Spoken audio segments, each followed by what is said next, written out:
Bonjour et bienvenue à Paroles d'ici et d'ailleurs, un podcast qui s'adresse au grand public pour ouvrir les dialogues sur un sujet puissant, l'immigration.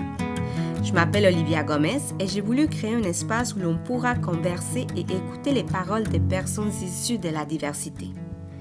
Nous aurons la possibilité d'échanger avec des immigrants qui aujourd'hui sont devenus des citoyens canadiens ou des résidents permanents et qui nous exposeront leur parcours, leurs défis et leurs joies vécues durant cette période d'adaptation. Ces immigrants, aujourd'hui, ce sont des personnes qui occupent une place importante dans notre société. Ils sont une source d'inspiration et ils aident, d'une façon ou d'une autre, à créer un monde meilleur. Bonjour et bienvenue à Paroles d'ici et d'ailleurs pour ce 4e épisode « Patience, tout arrive au temps venu ». Aujourd'hui, je reçois Maria Dulce Barros, avocate originaire du Brésil, qui travaillait dans son pays comme spécialiste en droit du travail. En 2010, Maria arrive à Montréal avec son mari et elle éprouve une difficulté à travailler dans son domaine. Elle s'inscrit donc dans un certificat en français, suivi d'un certificat en ressources humaines au HEC. En 2019, Maria réussit un concours pour un poste professionnel pour le gouvernement du Québec et elle reçoit un poste en tant que conciliatrice et agent de relations au tribunal administratif du travail. Bonjour Maria, comment ça va? Bonjour Olivia, ça va bien? Maria, j'ai voulu t'inviter car je trouve ton histoire de vie inspirante. Depuis que je te connais, j'ai toujours vu une femme ayant une belle énergie, toujours joyeuse, toujours à l'écoute, toujours prête à aider. Et en plus, je sais que tu as travaillé très, très fort pour arriver à trouver ton poste de rêve. Alors, je voulais que tu nous partages ton histoire, mais bon, j'en dis pas plus. Et je t'invite à te présenter. Oui, bonjour, je m'appelle Maria Dulce Barros, je suis brésilienne, je suis arrivée ici en 2010.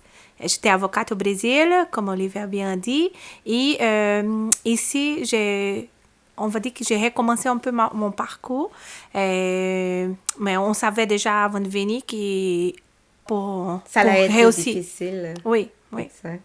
Mais c'est ça, tu as vécu ton enfance, ton adolescence et une partie de vie en tant que jeune adulte au Brésil. Comment est née l'idée de venir habiter ici à Montréal? Pourquoi le Canada? Mais je vais expliquer un peu. Mais en fait, je travaillais comme avocate au Brésil. J'ai eu une belle enfance au Brésil, une belle adolescence aussi. J'ai jamais eu de problèmes au Brésil. C'est pas pour ça qu'on a décidé de quitter le Brésil. Mais en 2007, ma sœur est déménagée à Montréal et avec mon beau-frère. Et on est venu en 2007 pour visiter ma sœur et mon mari est tombé en amour avec Montréal. Et il étudiait déjà le français, mais pour les hobbies. Et moi, non, je savais rien de français. Mais après, donc on a passé un mois ici. Moi, je fais un cours d'anglais pour améliorer mon anglais. Et mon mari a fait un cours de français. Mais on n'a jamais pensé à déménager à Montréal. On avait une belle vie au Brésil. J'étais avocate au Brésil. Je travaillais dans un bureau comme associée en droit de travail. Et mon mari était chef juridique dans une usine de sucre et alcool dans notre ville. Donc, on avait une belle vie confortable. Et c'est ça. Mais, donc, mon mari m'a proposé de déménager. J'ai dit non. Donc, on a oublié les sujets. Mais en 2008, j'ai commencé à penser à avoir des enfants. Okay. Donc, on avait une super belle vie, mais j'avais zéro temps pour moi. Et je travaillais comme 10-12 heures par jour. Okay. Mais c'était très exigeante. Très exigeante, mais ça marchait parce qu'on n'avait pas d'enfants, on était seulement en couple. Donc, pour moi, ça marchait. Mais quand j'ai commencé à penser à avoir des enfants, c'est là que les plans à mon mari de venir ici, ça commençait à être un peu plus, on va dire, attirante. Donc, j'ai commencé à voir les choses et c'est là qu'on a décidé de faire les processus d'immigration. Parce que je voulais une vie un peu plus tranquille. Pour pouvoir avoir des enfants. Pour avoir des enfants, pour avoir un peu plus de temps pour moi. Parce qu'on n'est pas jeune pendant toute la vie. Donc, c'est ça un peu comme la motivation initiale. OK. Puis tu as fait, en fait, les processus au Brésil. Oui, Donc, au Brésil, tu as fait tous les papiers pour mais devenir une résidente permanente? oui, à l'époque, il avait, le gouvernement du Québec, il avait comme un processus d'immigration qui s'est basé dans les points. Donc, il avait comme un style de formulaire. Tu pouvais remplir les formulaires et à chaque étape, il te donnait des points. Donc, si tu avais un cours, un bac, tu avais un numéro X de points. Si tu étais marié, tu avais un numéro X de points. L'âge aussi. Donc, on a réussi à avoir les numéros de points assez pour faire les processus. Et on est arrivé ici en 2010 déjà comme un résident Comme permanent. résidente. Puis, est-ce que dans ces demandes de points, il n'y avait pas une demande, est-ce que vous parlez français ou... Mais oui, il avait, mais mon mari, comme je dis, il faisait déjà comme des cours de français parce qu'il aimait ça. Et moi, quand on a décidé en 2008 de commencer le processus, donc j'ai commencé à faire des cours de français à la fin 2008. Donc, je fais à peu près 1 an de cours de français. Mais c'était pas évident parce que à cause de mon travail, mes audiences, tout ça, j'avais pas vraiment beaucoup de temps pour faire mes cours de français. Donc, il demandait qu'au moins un de deux parlait français, comme les basiques de français. Oui. Donc, c'est mon mari qui a fait comme, on va dire qu'il était le demandant principal dans notre dossier parce qu'il avait déjà un niveau de français qui était correct. Puis, quelle était la réaction de ta famille quand vous annoncez, écoutez, on va partir, on va aller vivre au Canada? Oui, mais pour ma famille, était comme ma mère a dit, un autre fille qui va partir, mais en même temps, elle était heureuse parce qu'elle a dit, au moins ta sœur va pas être toute seule. Donc, on est arrivé en 2010, ça faisait 3 ans que ma sœur était ici. OK. Donc, la réaction de ma famille, c'est ça. Du côté de mon mari, c'est un peu plus difficile. Ma belle-mère n'a pas aimé. Elle n'était pas super contente, mais c'était comme une décision qu'on avait prise ensemble. Et on est venu en disant comme on va essayer et si ça marche pas, on retourne au Brésil. On retourne au Brésil. Oui. Puis en fait, quand tu es arrivée à Montréal, tu avais ta profession en tant qu'avocate, mais c'est ça, tu ne parlais pas la langue. Est-ce que tu as pu exercer ton métier dès ton arrivée? Non, non. Et on savait que c'est là, comme qu'on avait une étape difficile pour dépasser parce que moi et lui, on était les deux avocates au Brésil. Donc, et comme avocat, on avait besoin de bien parler et bien écrire. Donc, ça, on avait conscience qu'on avait besoin d'étudier pour vraiment comme au moins commencer à chercher des choses dans notre domaine. Oui. Mais est-ce que vous avez commencé à travailler dans un autre domaine en attendant que vous ayez plus de connaissances dans la langue française? Oui, mais c'est ça. Donc, dans notre plan, comme on a fait, comme on peut un plan des matchs, et on a décidé, moi, j'aimerais avoir des enfants. Donc, j'ai dit, je vais commencer et comme il a plus de patience que moi. Je suis moins patient que lui, on va dire. Donc, j'ai décidé de commencer à travailler tout de suite. Et la façon que j'ai trouvé d'apprendre la langue plus vite, c'est de travailler dans un café. Donc, c'est là. Et c'est bien parce qu'on s'est connus. On s'est connus. Donc, j'ai postulé pour travailler dans un café.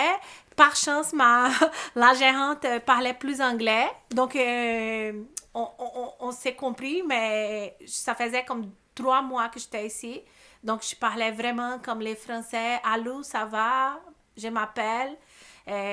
Donc, je ne savais pas beaucoup de français.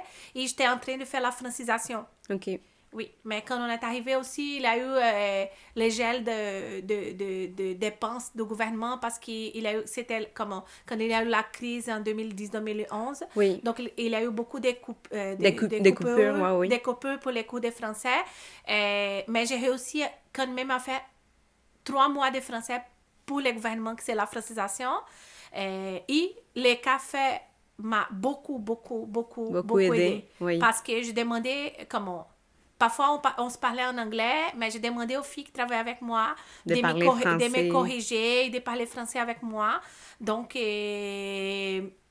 je pense que dans 3-4 mois, mon français était déjà vraiment, vraiment beaucoup mieux qu'avant. Et là aussi, il y a beaucoup de monde qui avait des critiques en disant comment tu es un avocat, tu travailles dans un café, mais moi, dans ma Tu tête, l'acceptais, oui, dans c'était ma un tête, c'était processus. correct, ça faisait partie de mon processus d'apprentissage.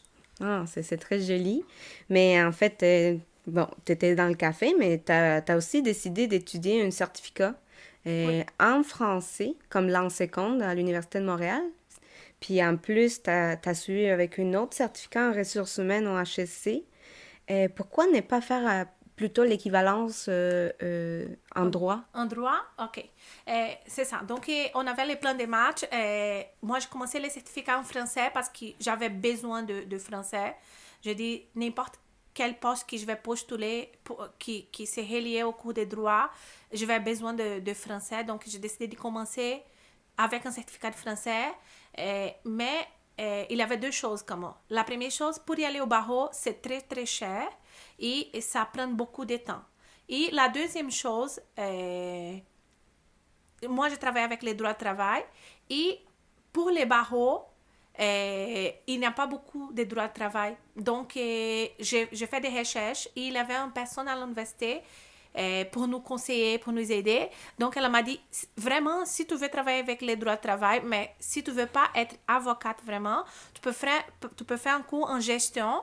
Et c'est pourquoi j'ai choisi HEC, parce que le HEC m'a donné l'opportunité de choisir, comme j'avais un programme de 10 cours et je pouvais choisir au moins 6 cours. Donc, qu'est-ce que j'ai fait?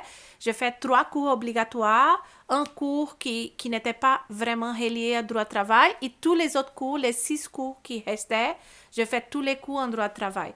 Donc, moi, je n'aimerais pas être avocate ici parce que je ne voulais pas avoir la même vie que j'avais au Brésil. J'ai dit, si c'est pour travailler 10 ans ici, je retourne au Brésil parce que je n'ai pas besoin de faire toute mon équivalence. Donc, mon mari a fait son équivalence en droit et moi, je fais un certificat en français et après un certificat en ressources humaines. Et aussi, comme mon but principal à l'époque, c'était vraiment d'avoir un enfant. Donc, j'ai dit, je vais être pas capable de faire les barreaux, les certificats de français. Avoir un enfant, c'est beaucoup de choses. Ouais, Donc, c'est beaucoup. c'est pour ça qu'on a, comme j'ai décidé, j'ai dit, je veux aussi avoir des temps pour mon enfant. Donc, je veux pas être avocate ici, mais je veux avoir à peu près un poste comme j'avais au Brésil pour travailler avec les droits de travail, que c'est les choses que j'aime. Oh, mais c'est super intéressant. Donc, en fait, après, quand tu as fini tes certificats, tu t'es mis tout de suite à la recherche de l'emploi? Mais en fait, j'ai commencé mon certificat en français. Quand j'étais en train de finir mon certificat en français, j'ai commencé mon certificat en ressources humaines. Et là, j'ai tombé enceinte. J'ai eu mon enfant, mais j'ai continué à étudier. J'ai arrêté, je pense, un mois.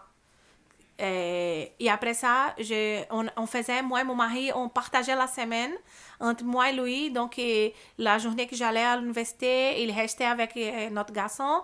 Et la journée qu'il allait à l'université, j'ai resté à la maison avec mon garçon. Mais j'ai travaillé encore après avoir mon enfant. J'ai eu comme un an de congé maternité. Ouais. J'ai retourné au café. Mais après, comme 4-5 mois, j'ai eu la première offre pour travailler au Palais de Justice. Au Palais de Justice. Oui. Mais en fait, c'était le Palais de Justice à Laval, comme huissière et après comme greffière d'audience, Oui. c'est ça? Donc, j'ai commencé comme huissier audiencier, que c'est un poste au Palais de Justice qui tu prépares les dossiers, tu fais rentrer les juges, tu fais sortir les juges de la salle d'audience, tu prépares les salles pour les audiences, tu prépares aussi les rôles. Donc, c'est l'opportunité que j'ai eue de connaître un peu le système de justice ici au Québec, parce que je connaissais rien. Donc, et ça me donnait aussi l'opportunité de connaître les juges, savoir comment ça marche les dossiers. Après 2 ans au Palais de Justice comme huissière, j'ai eu un poste de greffier audiencier. Greffier audiencier, c'est la personne qui reste en salle d'audience avec les juges et qui prennent toutes les notes et qui Wow. après fait qu'on appelle un process verbal, qui c'est comme un résumé de l'audience. Donc, tu fais tu prends toutes les notes pendant l'audience et après, les juges disent qu'est-ce qu'il va faire, ou va rendre le jugement, ou va annuler l'audience, ou il va avoir besoin de d'autres dates d'audience. Tout ça, tu fais un résumé. Donc, ça me donnait comme beaucoup d'expérience parce que il faudrait comprendre l'audience, il faudrait écrire tous les process verbaux. Donc, ça beaucoup, comme, là, j'ai commencé vraiment à comprendre les dossiers. Donc, et c'est bien parce qu'on faisait comme plusieurs sortes de dossiers. Donc, je commençais à voir des dossiers au civil, des dossiers en famille, des dossiers à la jeunesse. Donc, c'est vraiment comme une super belle expérience. J'ai eu aussi l'opportunité de travailler avec un juge que j'ai beaucoup aimé. Et j'ai eu l'opportunité de faire un gros dossier avec lui, c'est un dossier de jury au criminel. Donc, on a travaillé ensemble pendant 14 mois. Donc, ça, c'est vraiment une belle expérience aussi. Tu as pris aussi davantage. Oui, j'ai pris davantage. Mais dans ma tête, c'est les droits de travail qui restaient. Ça a toujours resté dans ta tête du début. Oui. Et donc, en même temps que je travaillais au palais de justice, j'ai commencé à faire des concours pour le gouvernement. Donc, j'ai attendu seulement le temps de finir mon certificat. Comme ça, j'avais une expérience d'école ici. Donc, j'ai commencé à faire des concours pour le gouvernement. Donc, j'ai réussi à avoir un concours en technicien en droit et aussi un concours comme enquêteur à la commission des normes. OK. Mais comment ça fonctionne, les concours? Les concours, en fait, il y en a un site qui s'appelle Carrière pour le gouvernement du Québec. Il y en a comme aussi un équivalent pour le gouvernement fédéral. OK. Mais comme mon bout à moi, c'était de travailler avec les droits de travail, la loi sur les normes ici au Québec, c'est différent du reste du Canada. Donc, j'ai commencé à faire des concours pour le gouvernement provincial, vraiment. Donc, j'ai fait tu peux s'inscrire, tu vas mettre ton profil, et à chaque fois qu'il va y avoir des concours avec à peu près les profils que tu as choisis, il va t'aviser, et tu peux s'inscrire dans les concours, et tu vas avoir des examens. Si tu réussis les examens, tu vas faire partie d'une liste, et il y a plusieurs, on va dire, il y a plusieurs postes et la personne qui va faire des recherches, elle va chercher un profil qui intéresse selon les postes. Selon les postes, et elle peut t'appeler pour une entrevue. Et c'est ça qui est arrivé. Après 4 ans au palais de justice, j'ai passé une entrevue à la commission des normes et j'ai eu mon premier poste qui est vraiment relié au droit de travail. C'est comme enquêteur à la commission des normes. Donc, je faisais les enquêtes avec des dossiers, des plaintes pécuniaires que les gens déposaient à la commission des normes. Donc, tous les salariés qui avaient des problèmes avec ces employeurs, qui demandaient, qui avaient des montants qui n'ont pas été payés. Qui ont été mis à la porte sans raison quelconque.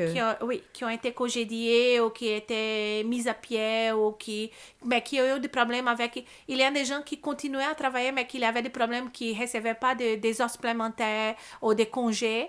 Donc, il peut déposer une plainte à la commission des normes.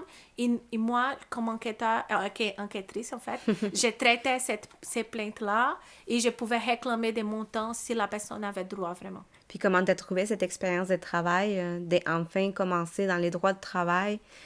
Comment tu as trouvé cette expérience? Là, c'est comme le début du rêve. Parce que j'ai dit, maintenant, je me reconnais dans ma place. Parce que c'est là. Donc, avec la formation, j'ai eu vraiment une grande formation en droit de travail. J'ai commencé à faire enquêtrice et comme j'aimais vraiment énormément mon travail, ma chef d'équipe m'a donné d'autres tâches. Donc, je commençais à faire des visites dans les entreprises pour vérifier si tout était correct. Donc, qu'on appelle vérification. Donc, je commençais à faire des vérifications. Après, je commençais à observer d'autres sortes de dossiers. J'avais aussi des amis à la commission de normes qui faisaient des médiations. Aux médiations, aux conciliations qu'on appelle. Et c'est là, c'est les postes que j'ai vraiment voulu parce que c'est les postes qui étaient plus proches de mon travail au Brésil comme avocate. Mais surtout aussi, tu as eu beaucoup d'expérience au Brésil, donc ça aussi t'a nourri pour ton travail. Donc, c'est super intéressant de pouvoir appliquer notre expertise qu'on a déjà eue un jour ou l'autre dans notre pays pour pouvoir aussi l'utiliser ici, l'adapter et les travailler. Oui. Ce sont des outils, en fait. Oui, et là, ça, c'est la chose plus drôle, parce que quand j'ai commencé à l'université à étudier des cours qui étaient reliés au droit du travail, j'ai remarqué qu'il n'y avait pas d'énormes différences. Que les droits de travail, parce que nous, ici au Québec, pour les civils, on a les droits romains. Mm-hmm. Et pour les restes du Canada, on a les common law. Donc, le Québec, c'était à peu près les mêmes droits qu'on avait au Brésil. Et pour les droits de travail, c'est la même chose. Il y a beaucoup de choses dans la loi ici qu'on a dans la loi au Brésil. C'est sûr qu'au Brésil, la justice est un peu plus protectionniste parce qu'on a un problème d'égalité sociale. Donc, il n'a pas la même liberté pour les contrats de travail qu'ici, parce que les gens ici ont plus d'éducation, ont d'autres opportunités. Donc, on va dire que les contrats de travail sont plus égalitaires. Au Brésil, on a beaucoup de différences. Beaucoup de différences. Et il y a plus de gens qui des postes de travail. Donc, ça fait que parfois les entreprises font profit de ça, donc ne payent pas vraiment les bons salaires. Parfois, les gens travaillent comme des heures supplémentaires et ne reçoivent pas. Ici, c'est un peu différent, mais la loi, ça ressemble beaucoup. Donc, mon expérience avec la loi au Brésil, ça a beaucoup aidé. Et il y avait comme beaucoup de choses qui ça venait de façon naturelle à cause de mon expérience au Brésil. Donc, ça a beaucoup aidé aussi. Puis, en fait, Maria, t'as continué à faire des concours? Mais... même si tu travaillais, tu as continué toujours. Combien de temps, en fait, ça a pris pour que tu puisses gagner un autre concours et donc avoir... Oui. Donc, j'ai commencé en 2017 à la commission des normes. En 2018, j'ai réussi un concours professionnel. J'ai eu quelques offres pour les postes professionnels, mais ce n'est pas relié au droit du travail. Donc, moi, je ne voulais pas. Je voulais pas vraiment comme avoir, même si c'est un poste professionnel, ça veut dire un salaire plus haut et comme des avantages. Des avantages et un travail comme qui te demande plus, on va dire, plus c'est pas plus de connaissances, mais plus d'expérience. Moi, je voulais vraiment continuer dans les domaines du droit du travail.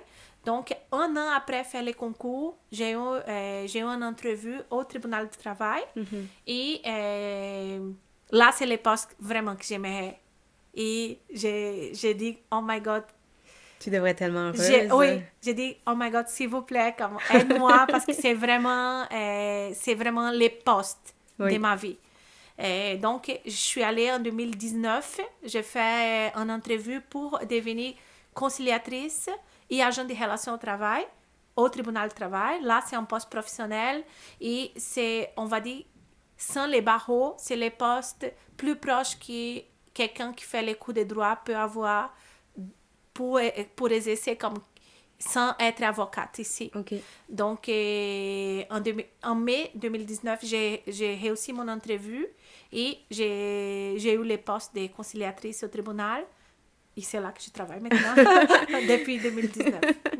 Puis, en fait, c'est comme, je suis captivée, en fait, pour ton histoire. 9 ans plus tard, tu tu arrives en fait à avoir les postes de rêve, ça prend beaucoup de courage, beaucoup de persévérance. Oui. Donc, ça me captive. Je te dis un gros bravo. C'est vraiment Merci. inspirante comme histoire. Mais en plus, Maria, tantôt, tu me disais, tu es la seule immigrante de ton équipe. Oui. Est-ce que tu pourrais nous en parler un petit peu plus? Oui, mais oui, ça me faisait peur au début parce qu'au tribunal, il y avait beaucoup d'immigrants.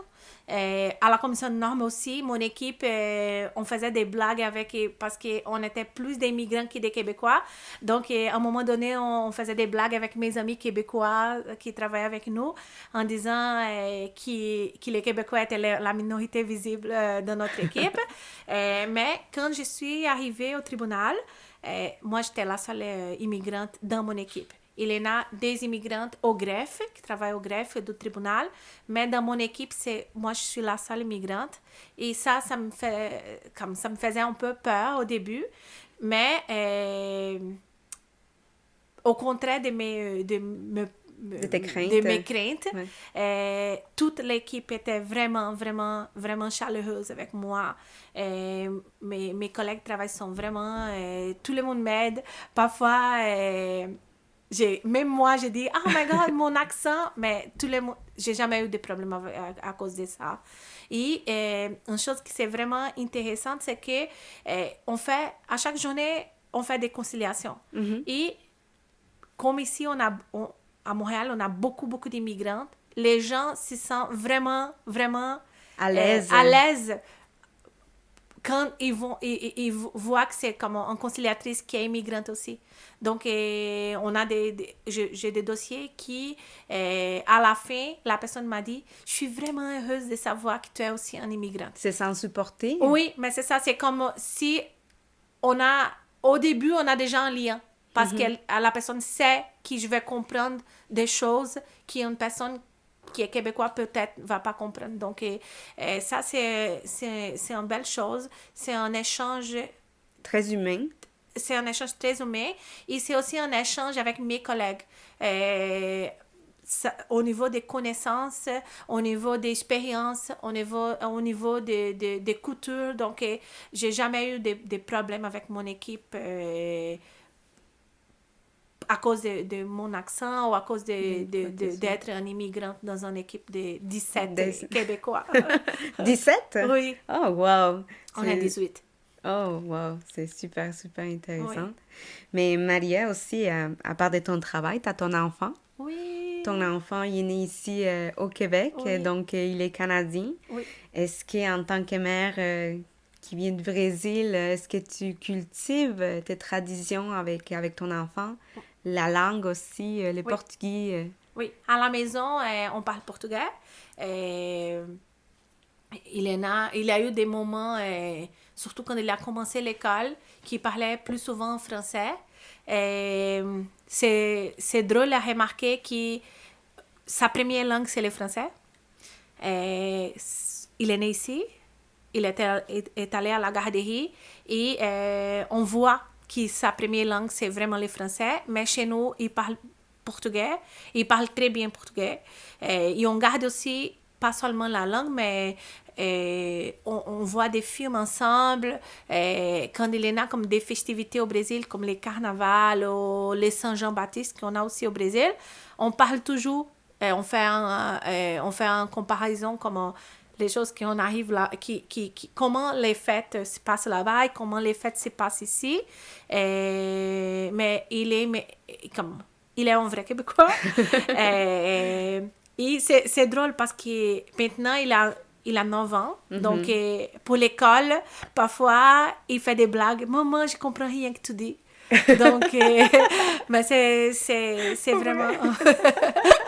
Mais c'est vraiment une belle expérience d'avoir un enfant dans un autre pays et vérifier qu'on peut garder notre culture, mais on peut aussi apprendre des choses parce que avec lui à l'école, on est obligé aussi d'étudier des choses, donc l'histoire québécoise, des gens comme des chanteurs, un peu la culture québécoise. Donc, on apprend aussi avec lui. Oui. Donc, c'est un partage. Mais oui, tout à fait un partage, un très joli partage. Oui, mais c'est ça. Puis, mais Maria, est-ce que ta famille te manque parfois? Ils sont au Brésil, en fait. Oui. Ta mère est au Oui. Brésil. Oui. Ta sœur est En ici. fait, oui, non. Ma sœur, quand on est arrivé en 2010, un an après, Elle a retourné. elle a retourné au Brésil. Ça, c'est très, très difficile pour moi.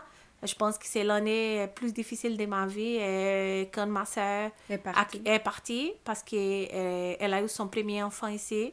Donc, c'est pas seulement elle qui est retournée au Brésil, c'est mon neveu aussi. Donc, pour moi, c'était très, très, très difficile. Ma famille me manque beaucoup. Je pense que si tout le monde demande « Ah, c'est comment l'hiver? C'est comment apprendre une nouvelle langue? » Tout ça, c'est difficile, mais c'est faisable. L'hiver, surtout avec un enfant, tu apprends à aimer. L'hiver, tu vois qu'il y a d'autres activités. Ici, au Québec, on n'a pas vraiment comme on a une belle structure pour vivre l'hiver. La langue, c'est quelque chose comme on va garder toujours notre accent, mais c'est quelque chose qu'on apprend. Oui. Et on apprend à chaque jour. Oui, c'est sûr. ça finit plus. Oui, c'est ça. Ça va jamais finir. C'est sûr qu'il y a des gens qui vivent ici en anglais aussi, mais moi, on a décidé de vivre en français.